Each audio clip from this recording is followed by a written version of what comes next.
This show is part of the RetroZap.com podcast network.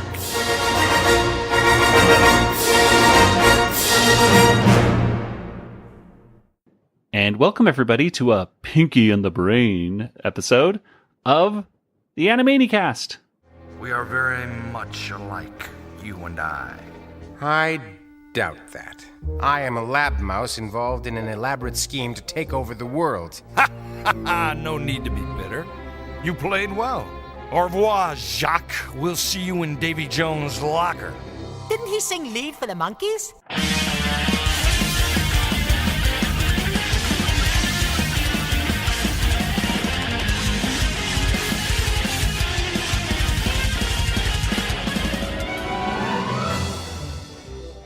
And welcome once again to the Animaniacs.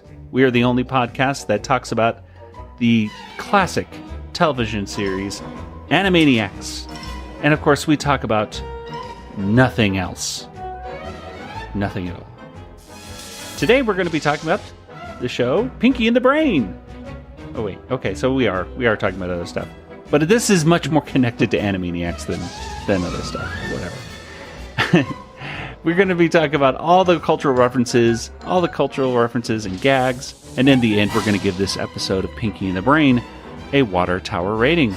I am Joey, and joining me once again in California is my brother Nathan.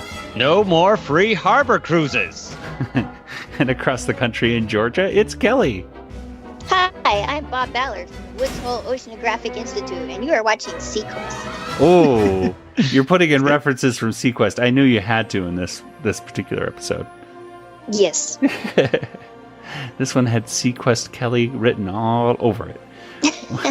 Well, today we are doing our round robin once again. Last week we did Tiny Toons. This week we're going to be doing Pinky in the Brain. Next week we're going to be doing Freakazoid. Today we're talking about the premiere episode of Pinky in the Brain, Das Maus. And tell me, guys, if you could just talk about the Pinky in the Brain episode we watched today in just a few words. What would you tell them, Nathan? It's a whole 22 minutes long episode of Pinky in the Brain. It certainly is. And what about you, Kelly? It's like Tom Clancy meets Clive Cussler and James Cameron. Ooh, with a little Orson Welles, perhaps, I suppose, too, because of the brain. Right? Yes. I don't know. Sure. Well, this, of course, is the first episode of Pinky in the Brain, the television series on the WB. Now, Nathan and I, we grew up together, so I know that we did watch the show on the WB. Mm-hmm. One of our listeners, when we had Tom on recently talking about the WB era of Animaniacs, I was talking about how, I know we got it. When did we get the WB in Tucson? And then it wasn't till afterwards, and then to talking to one of our listeners on Facebook that reminded me that WGN showed, WGN, the Chicago station, was shown in Tucson on cable. That's how I used to watch the Muppet Show. Oh, well, there you go. See, WGN was very useful back then, right? Yeah. But that's how we watched the episodes of Pinky in the Brain and Animaniacs and Freakazoid, at least when it initially came out. And then eventually, what is now, I don't know the exact... CW or something. CW, whatever the CW station is here in Tucson, became the WB carrier, which was Channel 18, I think, back in the day. Anyway, so that's how that all happened. So yeah, we were watching it on WGN, along with, I'm sure, a lot of people around the country, since the WB was not on many stations in many locales. But Kelly, did you ever have any experience watching Pinky in the Brain, the prime time series, I should say, on WB? No. What year did it start? Well, let's go right to Nathan for that. Nathan, tell us, when did this episode first premiere? So, Joey, this episode first premiered on Saturday, September 9th of 1995, which was the first day of the Kids WB block. So I already went over this day, so go back. No. Yeah, go back to episode whatever it was. And I'll go over it next week because this is also the premiere of Freakazoid. And we had 2 new Animaniacs episodes today. Super Strong Warner Siblings, and the You and Me episode.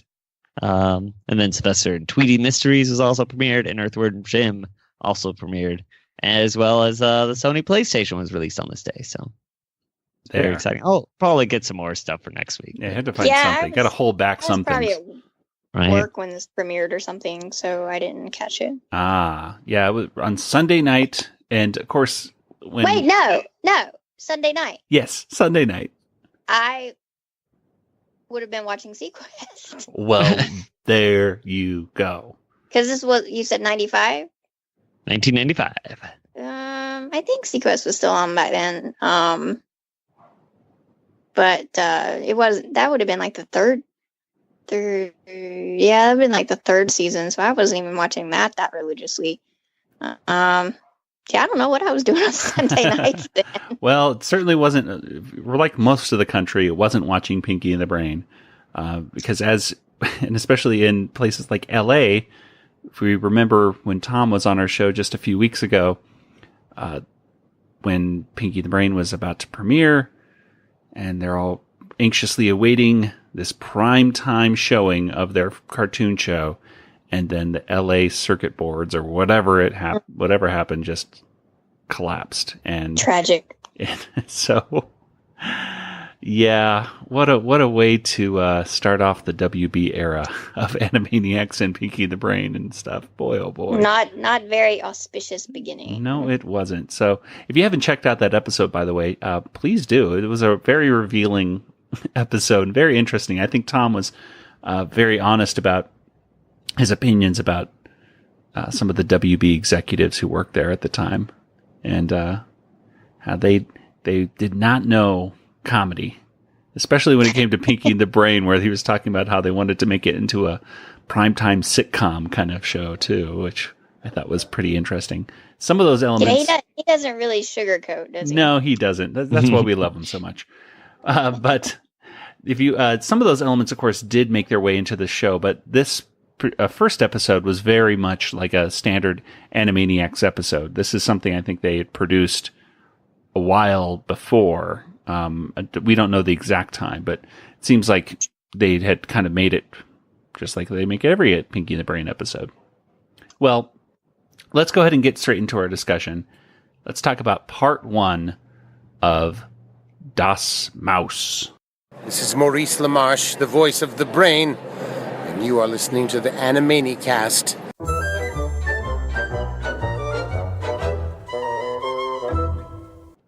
And Das Maus was directed by Liz Halsman, and the writer was Peter Hastings.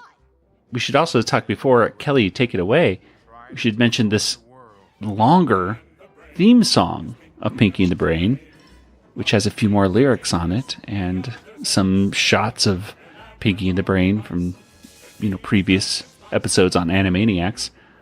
I don't really know what to say about the theme song, other than I think it's a cool theme song, and I like the lengthened version of it. Any opinions, guys, on this longer version? I can sing along a lot easier. I got all the words on the screen. That's true. Although it is a little harder to read it. They're all over the place. Dinky's like really tiny, like. Yeah, I do like the words in it, though. The words on the screen are fun to read along with it. But there was like too much on the screen. There was a lot going on animation wise. Yeah, it was. I kind of wish that they maybe did some more original animation for this first one, than just recycled the old stuff. But whatever. It worked. I like the singing.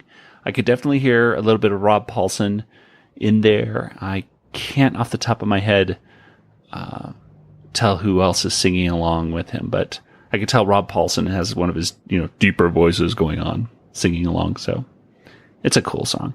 But Kelly, tell us what happens here in the first part of Das Maus. Okay, well, I mean, I guess first I should say that Das Maus is a play on the film Das Boot, which is directed by Wolfgang Petersen. And the most important thing I want to say about Wolfgang Petersen is he directed The Neverending Story. That's cool. The most important thing. Yes.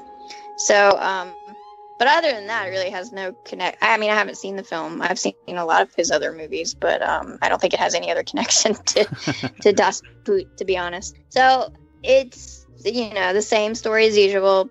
Pinky and the Brain are hanging out at Acme Labs, and the Brain wants to take over the world. In tonight's plan, Pinky, we will receive the aid of legions of unassuming humans. Oh, goody company! But why would they help us? Because they will be hypnotized by the secretions of a rare Peruvian dowkid. Behold! What, a frog? Yes. Its skin gives off a powerful hypnotic fluid full of active peptides. He wants to hypnotize people and feed them this concoction, I guess. And I think it's Pinky that suggests, the pancake jamboree. After we collect the frog's fluid, we must devise a plan to draw thousands of people here to ingest it and become hypnotized. You mean like a gigantic pancake jamboree? Please, Pinky, Yes! We shall mix the hypnotic fluid into a floury batter and have a gigantic pancake jamboree. But then he needs to get the white crabs from the hull of the Titanic. How random is that? To implement this plan. So he devises this idea to go to the Woods Hole Oceanographic Institute. And as soon as I saw that, and I'm disappointed that there weren't actual seaQuest references in this episode, because the show had been on for a couple years. But then I don't actually know when they came up with this storyline, to be honest, because I know animation sometimes takes a while to actually be completed. But still, no seaQuest references. Very disappointed.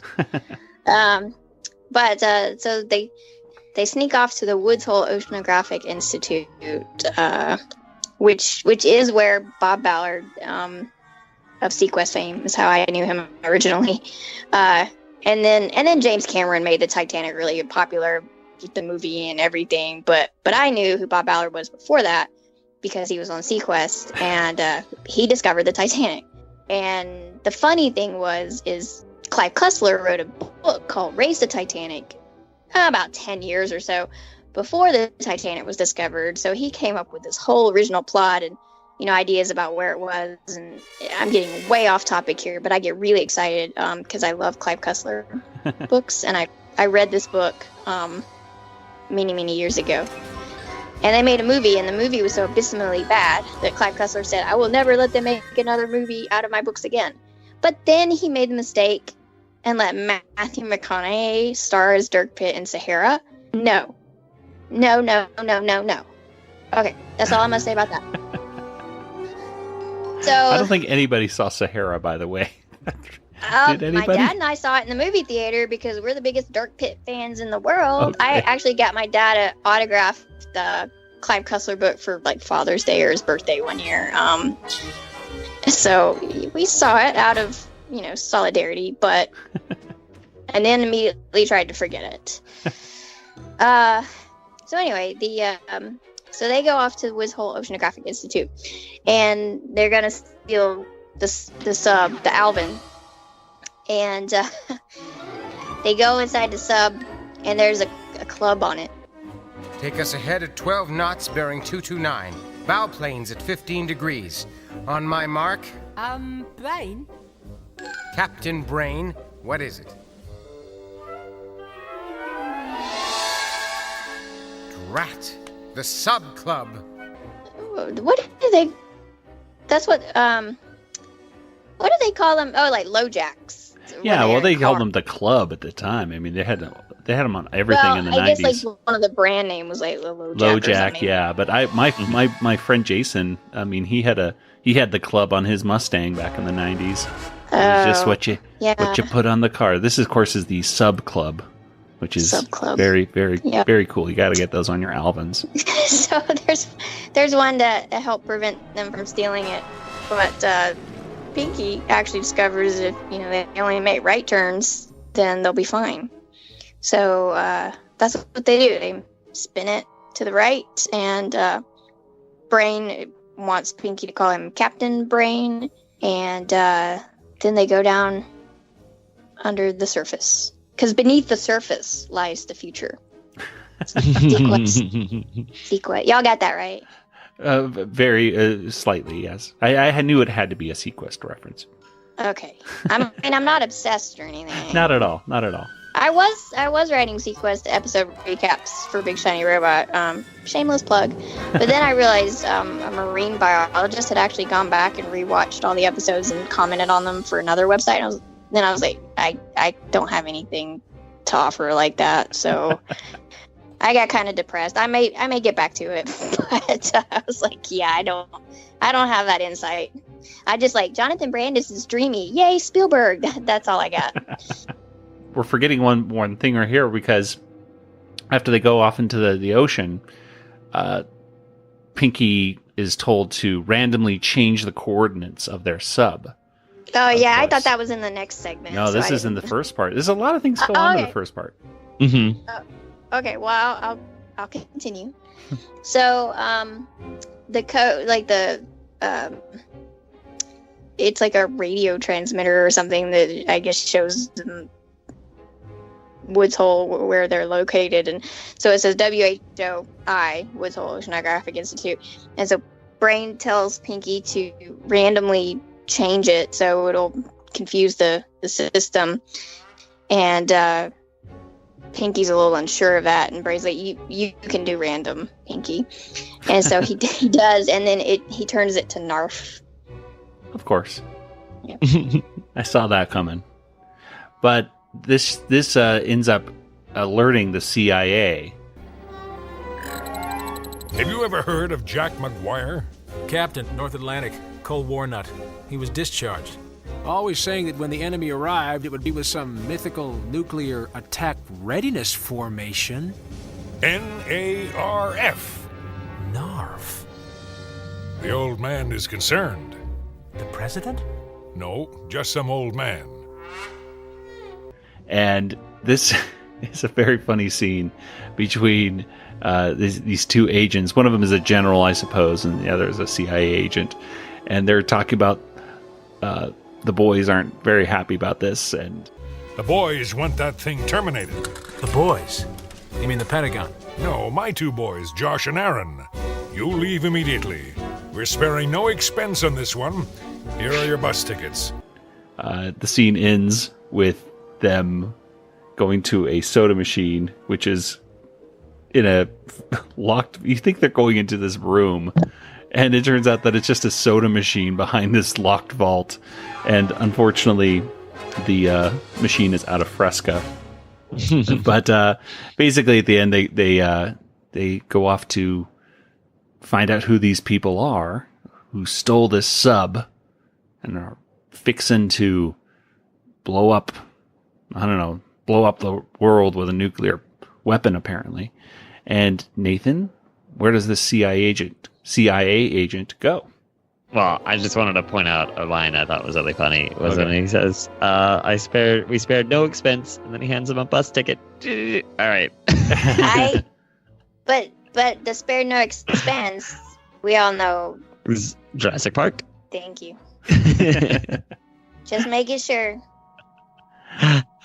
They were very funny, those two.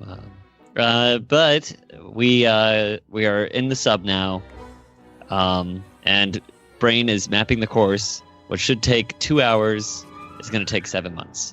So, and then we cut to the CIA agent. He's getting off his bus, and he's going to meet Jack McBrayer or something like that. What was his name? Do you remember? I think that was it, but it was so weird because I kept thinking of 24. Isn't that almost like the character's name in the show 24? What's that guy's name? Jack Bauer. Jack Bauer. I kept thinking of the same guy. You know what I mean? Like they sounded so similar. But this is like a salty sea captain guy. Yeah. And he right now he was an ex-CIA agent. He was the one that came up with the NARF. He's like, it's McGuire, right? Yeah, I think that's right. In the show. No, It's Jack McGuire. Jack McGuire. Okay, voiced by Jim Belushi, by the way. That did not sound like what you said, so I was just I couldn't remember what his name was. You're like McGuire. McGuire. Like Jerry Maguire. Yeah, there you go. Jack McGuire? Who wants to know? CIA. Got a job for you. No more free harbor cruises! No, it's not that. There's a sub in the water. They want it terminated. So the boys finally saw it my way. You mean the Pentagon? No, Josh and Aaron. And so he's been enlisted to help find the sub, and he notices that they're in a Nautilus shell shape. And meanwhile, Pinky and the Brain, they're so bored. Pinky is tired or whatever. Apparently they've only been going for a couple hours. I think Brain didn't do his calculations right.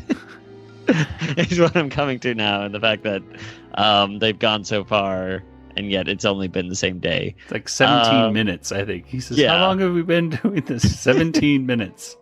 They decided to start working on the pancake recipe again, which it was tasting very bitter. Well, any better? He'd say yes if he were conscious.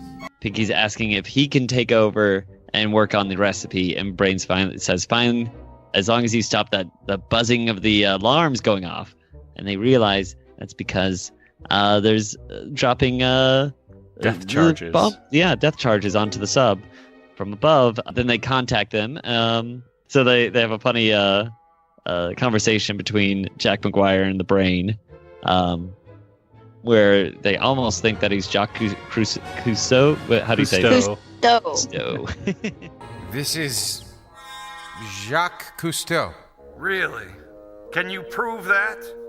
Here the ocean is teeming with life, but everywhere there are signs of man's encroachment. Darn! It is Jacques Cousteau! The mission is to terminate. But Jacques Cousteau! He's a friend of the Earth! Nice Cousteau, Brain. Quiet, Pinky. Ha! Nice try, Captain Brain, is it? But then Pinky says Captain Brain, which Brain wants to be called Captain Brain because he's crazy. He's insane. And so they realize that they are, just lab mice. Although that's what the Brain tells them, that they're lab mice. They don't believe it. They finish off and destroy the sub, and then celebrate and shoot off in their boat and leave the blown up sub. But it turns out that Pinky the Brain took off in the mini sub, and now they can go in a straight line. So they should have just done that in the first place. So should have just gotten that little sub. Well, maybe it doesn't have as long of a. I think the range would not be as far. The range wouldn't be as far. Yeah, that's what we're gonna say. I mean, they're only 2 hours away. So. But is it just me when they got into that sub? Because when they initially say, "Oh, there's the the Alvin," and then the what is it called, the Charlie 2 or something, or the Jason 2 or something? I honestly forget what it's called. But anyway, when they see the little sub and they're like, "Oh, that's the little sub," I thought they were getting into the little sub at first because it just made sense that they're little and they would get into the little sub, right? But of course they didn't. They got into the Alvin. But that Alvin has the smallest porthole, or whatever you want to call it, that they climb down into it initially. That's what threw me off. I thought they're getting into the little sub. And this is apparently a nuclear sub. It's not, but I think it's not. But they thought that people thought it was. All right. Yeah. So let's go ahead and wrap up the plot, and then we're going to go through it quickly to talk about the cultural references. But basically, Pinky and the Brain, they go off in the little sub and find the Titanic. They then put out this balloon, and just like the beginning of the cartoon, which showed Pinky going on a mouse wheel, which inflated a wheel, or inflated a balloon, which then shot a spoon across the lab to help them escape. This time he's going to run on a little mouse wheel. I think that's what he did, right? He ran on a mouse wheel? Mm-hmm. He runs on the mouse wheel to inflate a balloon, which would then make the Titanic go up. And this is very much like what Kelly was talking about with raising the Titanic, like in the book. But they raise the Titanic, and as they're doing this, Pinky's asking the Brain about this recipe and everything like that, and the Brain's just like, cut it out, Pinky, just cut it out, just cut it out. I mean, it's that icky stuff that tastes bad. Please, Pinky, cut it out. Cut it out. So they raise the Titanic. Now all they have to do is get it to shore. So they open it up, and just like a balloon, the Titanic blows all the way over to the shore. It runs through a bridge, which is a catastrophe right there, but ignore it. It runs aground right next to Acme Labs. So convenient. Couldn't have planned it better. And they go to make their little pancake jamboree. And they had very good advertisements, apparently. All I saw was a banner outside Acme Labs saying Pancake Jamboree. That's all you have to do back in this cartoon town, because everybody is just in Acme Labs, and they're all eating pancakes, including the CIA agent and Captain, or whatever his McGuire guy is. Nothing like a pancake jamboree after you've blown up a sub, huh? Pancakes make people happy. The pancakes, by the way, looked very big. Like they looked like a stack of apple pies, actually, but whatever. They love them anyway. Everybody loves them so much that they all leave very happy. And at the end, the Brain says, well, they'll be back soon, and I'll be able to get them.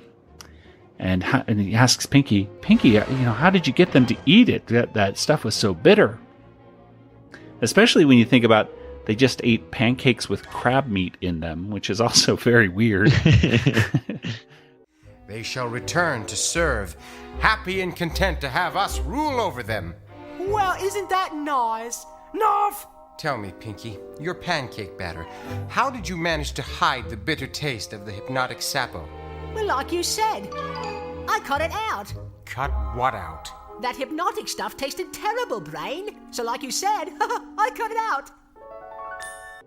And of course the Brain is very upset, bangs his head against the test tube a few times and says, well, we're going to do this again tomorrow night. The end. As Coco Marx would say. But Brain, the script distinctly said... All right, you two, no fighting during the commercials. Oh, please, this isn't fighting, we're rehearsing. Hello, everybody. Say, do you like the Animaniacs? Well, I hope you do, because you've been listening to it for about a half hour or so. Did you know that you could actually get paid for listening to this podcast? I know it sounds insane, but it's true. We discovered a free new app called Podcoin, and it literally pays you to listen to podcasts. You can listen to our show or any of your favorite podcasts, and you earn Podcoin while you listen. And then you can turn that Podcoin into Amazon gift cards or Starbucks gift cards. Or if you're the charitable type, you can even donate that Podcoin to charity. So here's what you do. You download the Podcoin app on the Apple App Store or on Android, and I have a special code for you. Simply use our code Animaniacs, and you'll get 300 Podcoin just for signing up if you use our code. So go ahead and give the Podcoin app a try today. According to legend, General Grievous was known to boast of the number of lightsabers he had acquired from the bodies of his slain Jedi enemies. Grievous was the first in a long tradition of collectors of rare items. A tradition that continues to this day on the Retro Zap podcast known as the Dork Lair. Dork Lair.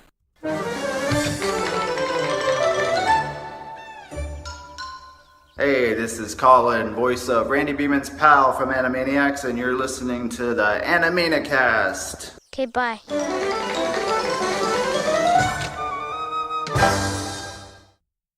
Well, that is our basic story right there. Now, before we go to the cultural references, I suppose, are there any, what were your favorite moments in this cartoon?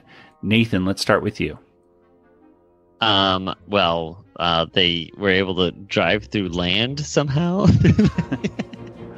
For a short amount of time. Do you mean it for the Titanic? No, as a submarine, when they're doing their Nautilus shell. I was just watching that part again where he just puts the shell over the map. You know what? Clearly they've gone through. Okay. I saw that too. And I thought the same thing as you. Like, the Nautilus is going through land. It's not. That's the underwater trenches. Ah, okay. So, well, they still would have had to getting out of the harbor. It's true. It made me go, what? Are they going through Mexico? What is going on that map? Know. But then I looked closer and was like, oh, okay, it's going through the trenches. So I'm glad you noticed that too, because you could point it. Yeah, I thought it looked weird too. I like that everyone comes to the pancake jamboree. Actually, kind of works. It's a really good idea. But yeah, and of course the cutting out the ingredient. I think anyone saw it coming. Pretty much. I like that Brain didn't get upset with Pinky at the end. He just kind of hit himself on the head, and yeah, it was nice. They should have made crab cakes, though. Really, I mean, I guess pancakes are just more right. But you want to eat a lot of pancakes, right? So I guess that makes more sense. Yeah, if they made something that was already bitter or something, they could have. I think pancakes was probably a bad crab choice. Cakes, you could probably just say, well, that's just the umami or whatever of the the bitterness. It's meant to be like that. As long as you said free crab cakes, there would probably be enough people showing up too, right? Free fresh crab cakes from the hull of the Titanic. That would get a lot of people very curious to eat it, even if it was bitter. Oh well. Yeah, I mean they just need to eat it. They don't need to enjoy it. Yeah, exactly. Well, Kelly, what about you? What are some things that you liked about this cartoon? I thought it was funny when McGuire said, "I'll see you in Davy Jones' locker," and Pinky said, "Isn't he in the Monkeys?" Because Yes. when I was a little kid, I would watch reruns of the Monkeys, so of course I knew Davy Jones from the Monkeys, and then at some point later, I heard the expression "Davy Jones' locker," and I was so confused because what? I had the same thought. Isn't that the guy from the Monkeys? Because I saw that, I had that name in my head first, associating with the Monkeys. So I actually could relate to Pinky on that one. Well, let's go ahead and get to our list of cultural references, and we have to thank this blog, and I do not know who wrote this, but just like we had the Hello Nice Warners Tumblr blog, there is a Pinky and the Brain references guide on Tumblr, which is patb/references.tumblr.com. And they go through, this one person or many people go through, it looks like every episode of Pinky and the Brain and kind of break down the references. I was surprised to find out, like Kelly was pointing out, a lot of this stuff is real. So I knew that Alvin was real, but the mini sub's called Jason Jr., and that was actually a real sub. It was lost at sea in 1991. Very sad. But there's some quick little references. This admiral was voiced by John Vernon, who was actually the dean in Animal House. What do you intend to do, sir? Delta's already on probation. They are? Yes, sir. Oh. Then, as of this moment, they're on double secret probation. Have either of you seen Animal House? I've seen parts of it where he, destroys a guitar. I think that's about all I've seen of it. I'm not sure if the movie really holds up. It definitely is not a PC movie, but I still like it. It's Harold Ramis, I believe, co-wrote it at the very least. I want to say John Landis. No, it's not John Landis. It's Ivan Reitman, I believe. It had something to do with it. Maybe John Landis did also. I don't know, but has a lot of great people in it, and of course Jim Belushi, his brother John Belushi, is in Animal House, and so having the dean of the college in this was kind of a cool connection. The little 6 degrees of Kevin Bacon. Anyway, except without Kevin Bacon, but Kevin Bacon is in Animal House, so I guess it still works. Anyway, the soda machine is called Cloca-Cola, and it says cloak on it instead of Coke. And instead of the Pepsi slogan at the time, which was taste the difference, it says taste the dagger, as in cloak and dagger. One of my favorite references is when the Brain and Pinky are outside the sub, and the Brain says a quote from Lord Byron, his 1814 poem, The Dark Blue Sea.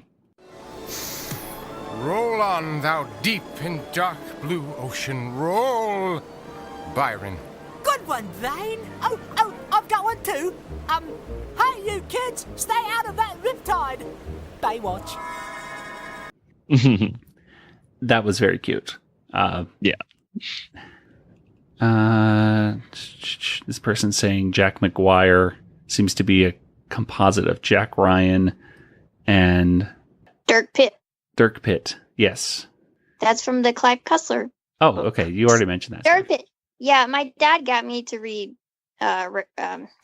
Inca Gold was the first book. He read it. Daddy has read like every Jack Ryan book known to man.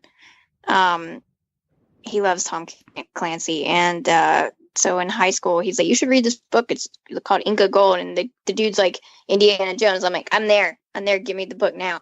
And I became obsessed.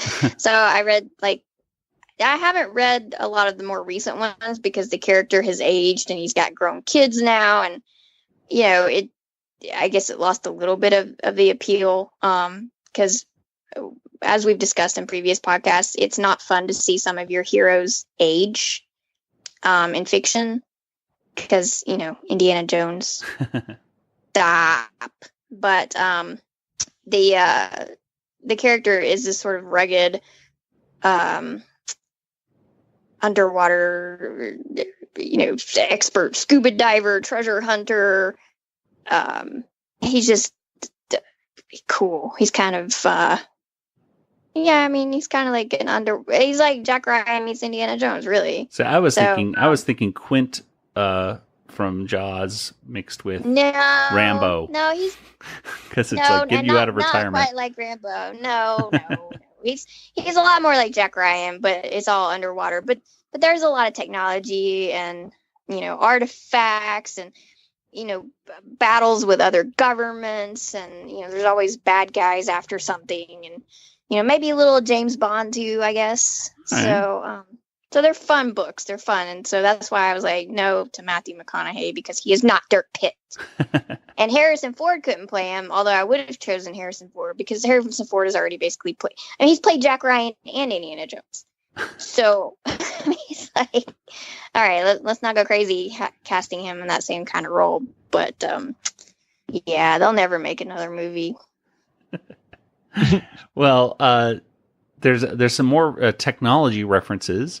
There's McGuire says, "Hold on to your Newton's, desk jockey," and that Newton was one of those. I know they reference it in The Simpsons in a very famous scene where it was a handwriting kind of tablet that Apple tried designing. It was something you could handwrite, and then it would change it into typed text.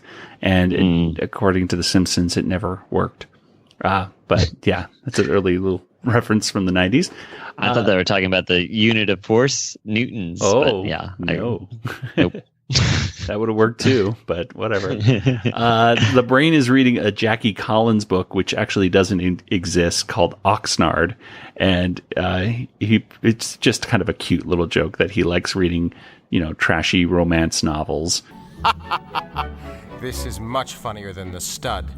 By the way, Joan Collins, Jackie Collins' sister, starred in that movie. And Joan Collins is, she's still doing stuff. She was in the latest season of American Horror Story, I believe. Yes. Let's see. She looks the same. She does, which I don't know if that's saying that she looked that great back 20 years ago, but it's very true. She basically still looks the same.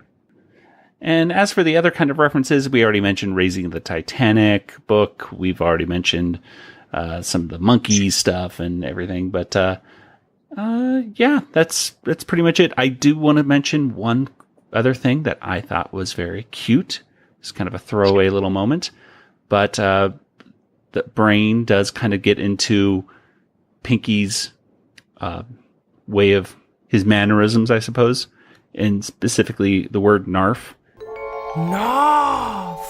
What is narf? Do you mind telling me what that is? Well, let's see. It's like dot or point. And Pinky's brain doesn't really, doesn't really answer the question. There's another point where the brain, where the Pinky, what he wants him to say point, I believe. Yeah, he says it will be there faster than you can yell point. Oh, God, brain! It's so close! We'll be there before you can yell point! We'll reach Mars before I yell point, Pinky. Then later on, when they start getting hit by the death charges, the brain, who is floating upside down on his brain, which I thought was just so funny to see him floating upside down, of course says point. Oh, God, brain! We'll be all right, won't we? Brain? Point! Are there any other moments that you guys wanted to get to before we get to our water tower rating? When Pinky asks Brain what animal he would like to be, and he says he would be a hawk, and so he could eat mice and feed it to his young, and Pinky just says that's weird. Any questions? If you could be any animal, what would it be? Oh, I'd have to say a hawk, Pinky, so I could soar through the sky, catch little white mice in my sharp talons, and feed them to my young. Ooh, that's just weird, Brain. That was weird. I wasn't quite sure if the brain was trying to just intimidate Pinky or what, but I think he's just insane. Okay. What about you, Kelly? Any other last moments you thought were cute before we give it our water tower rating? I can't think of anything I haven't already mentioned. All right. Well, in that case, let's go ahead and get to it. Let's get to our water tower rating.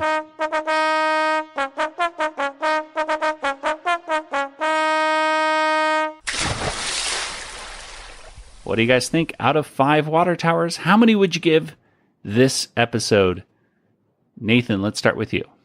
Oh boy. I've seen some Animaniacs, or I've seen Pinky and the Brain on the Animaniacs, so yes. I have a little bit of knowledge of seeing them, and I'm gonna say like 3. Okay. It's not my favorite, and it was fine. But I think I've seen better, and I think there are better segments, probably, or better episodes in the season. So, yeah, I'll say 3. And Kelly, what about you? I will go with 3.5. Okay. I really appreciated the episode from the underwater adventure aspect of it, because it did bring to mind some of my favorite characters and stories. But as far as being funny, I only really laughed out loud once, and that was the Davy Jones reference. So it wasn't. It was a pattern we've seen before in other Pinky and the Brains, and it just didn't make me laugh really a lot. But I thought it was sort of good adventure story. Yeah, it was very cinematic. I will say that. Speaking of things that make us laugh out loud, I was watching this with my wife, and the thing that made her laugh out loud surprised me. It was just when their faces are being stretched back by the force of the wind as the Titanic is being blown towards shore, my wife laughed out loud at that, which surprised me because I didn't think it was the funniest part. But hey, whatever. Slapstick worked for her on that one. I'm going to go ahead and give this one 3 as well. Just because, yeah, I think I've seen funnier stuff of Pinky and the Brain, but this certainly wasn't a bad one. It was cool seeing those celebrity voices coming into this particular episode. But yeah, I've seen better. It's I went ahead today and watched a few more Pinky and the Brain episodes on my DVD, and yeah, there are some better ones that immediately follow this one, in my opinion. So we'll have to talk about those in the future. Well, let's go ahead and get to a quick, a couple emails that I went ahead and pre-recorded, which is more of Rob Paulson is one of the nicest people on earth emails. All right, so it's time for some Rob Paulson emails. First one here comes from Arc55. And it says, so this past month, I got to meet Rob Paulson. I've been wanting to meet him since I was 10 years old. I'm nearly 20 now, and he's been an inspiration to me for just as many years as I am an aspiring voice actress / singer. I've been listening to his podcast since probably 2012 or so he's been a huge part of my life. I was incredibly nervous to meet him, even though I knew how nice he was, but there's always that little bit of doubt that there's always there when you meet your idols. So when the time came at first, I just kind of froze as he shook my hand and started talking in Pinky's voice.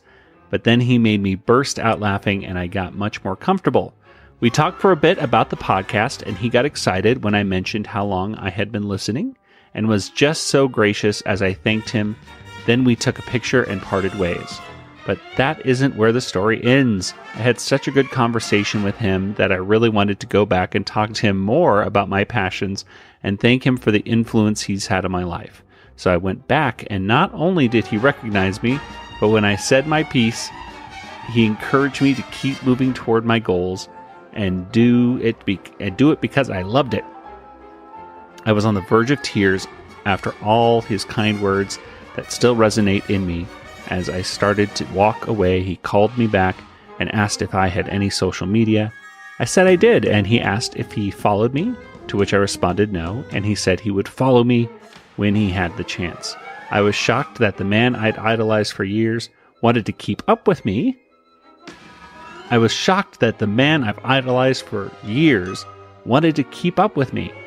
I thanked him and left, and sure enough, later that night, he followed me on social media.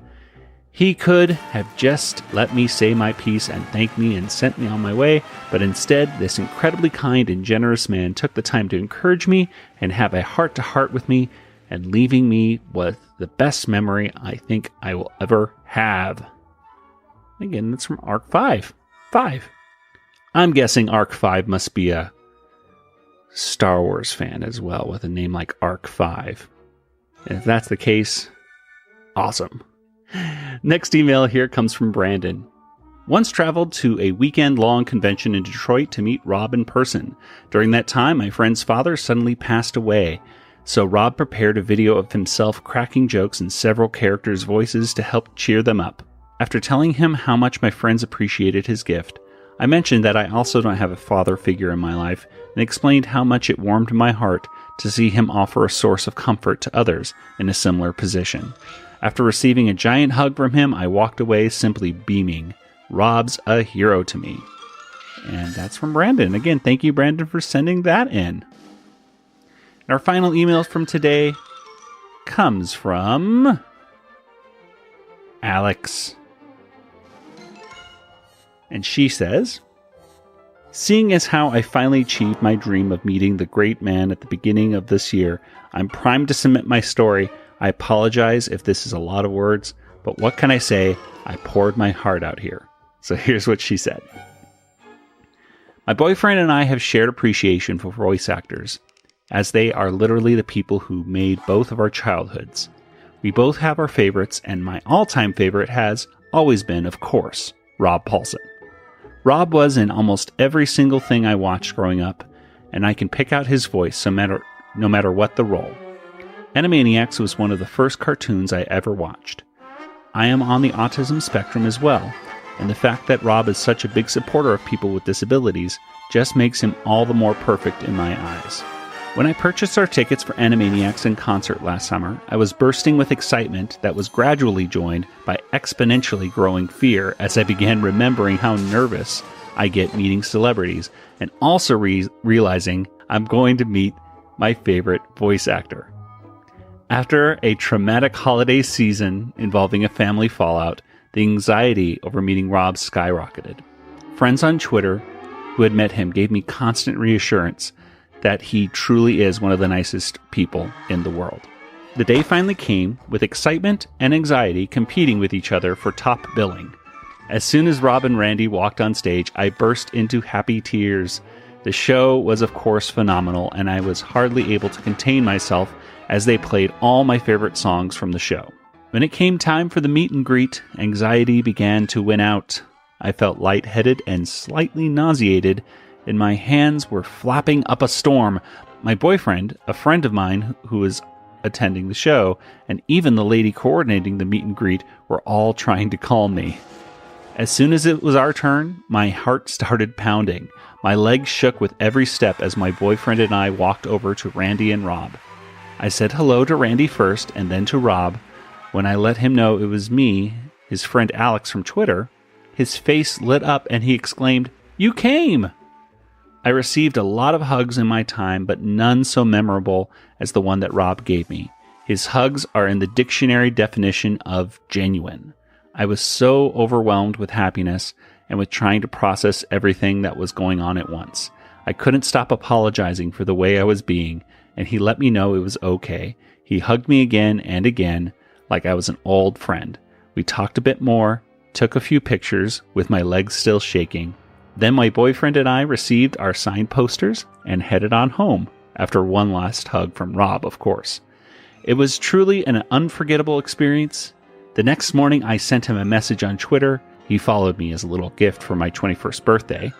I thanked him for making one of my greatest dreams come true and attached the picture of us.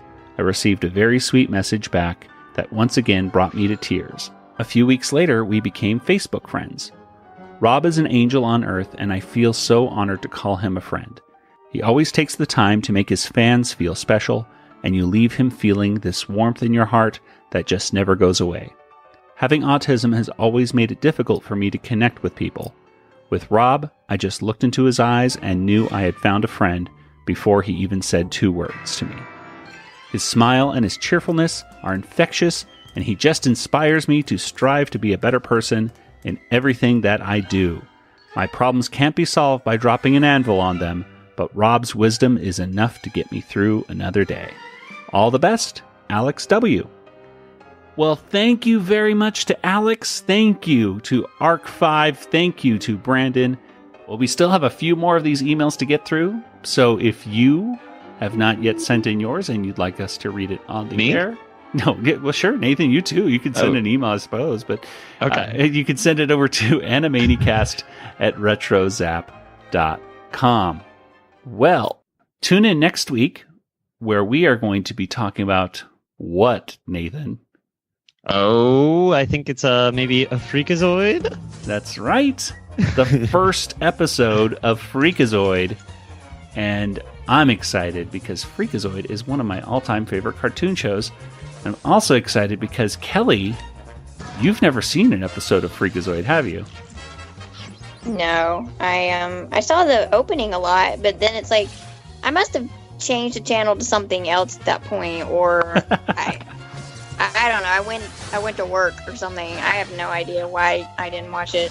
Well, I am very anxious to see what you think about Freakazoid because it's the same kind of humor as Animaniacs in some ways, and in other ways it is very different and obscure, and I hope it still holds up after all these years. I really do, because I want you to love it as much as I do, but at the same time I'm like not going to be surprised if you're like at the same time. So I'm hoping for the best. So tune in next week. We're going to be talking about the premiere of Freakazoid, and should be a lot of fun.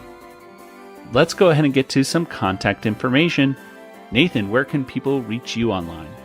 Online, I'm on Twitter. DjangoFT, that's me. I'm also Discord. Yeah, head over to the Discord channel, discord.animaniacast.com. That's it. And Kelly, what about you? I am on Twitter sometimes, mostly in the evening, at Yoda Princess, YODAPRNCSS, or email me. And none of y'all ever do, but you should. Kelly at BigShinyRobot.com. Okay, and as for the Animaniacast, we are on Facebook and Twitter and Instagram. And of course, like we mentioned, over on our Discord channel, discord.animaniacast.com. And send us an email, animaniacast@retrozap.com. We are a proud member of the RetroZap community of podcasts. Head on over to RetroZap to see great articles, fantastic podcasts, and just everything pop culture you could possibly want. You can subscribe to the RetroZap podcast feed on your favorite podcast player. You can get every single one of the RetroZap podcasts delivered straight to your device for free. Well, let's go ahead and wrap it up. So, for Nathan and Kelly, this is Joey saying good night, everybody. Good night, everybody. Good night, everybody.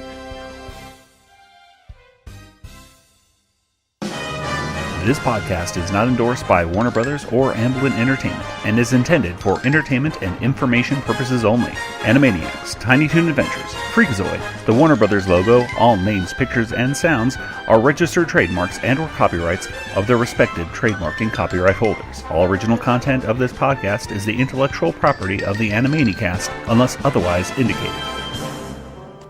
Yummy.